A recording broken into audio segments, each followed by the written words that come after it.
6.2 billion shillings that has been released to ensure they cushion Kenyans further from the spike in fuel.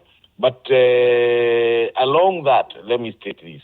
3 or 4 years ago, actually before the G2G, we had serious issues with the dollar prices, the exchange rate. And we did see fuel rise all the way to 228 and 232. Right now we are at 206, and I believe that price is going to come much lower.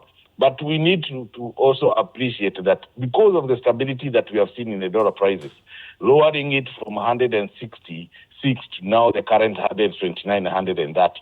It means if those prices were as high as those days that they were, then the price would have been actually out of this. So there are things that we need to appreciate as Kenyans that have been done, that are ensuring that we have this stability that we are seeing, and also appreciate the fact that now we are seeing the reduction now further to 8%, which is very good, and we will be able now to see the impact of the reduction to 8%, and that is going to go a big way in relieving Kenyans from the current pressures that we do have. And at the bottom line, the long term is to hope that this war that is affecting the Middle East in Iran is going to be stopped, and we can be able to access more fuel from the Middle East. Meanwhile, my power bank is at 5%. I am leaving the office right now. I'm in traffic.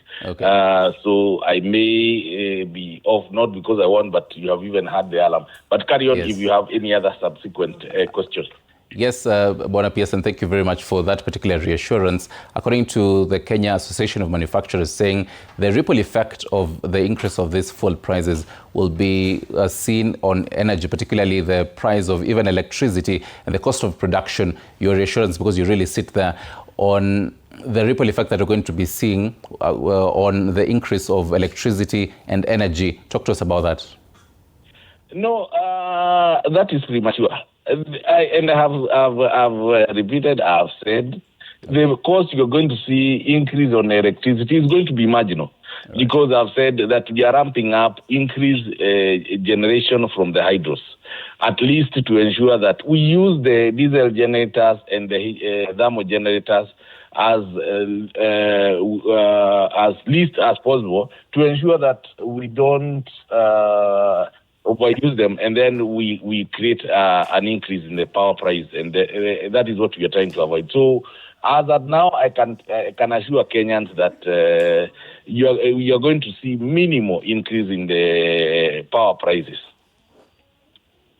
All right, and even as this particular questioning by the president this particular day seems as if, or rather it is actually solving today's problem, but then what is the government doing to ensure that even as the war continues, because we may not really know when the war will end, up to the end of the year and even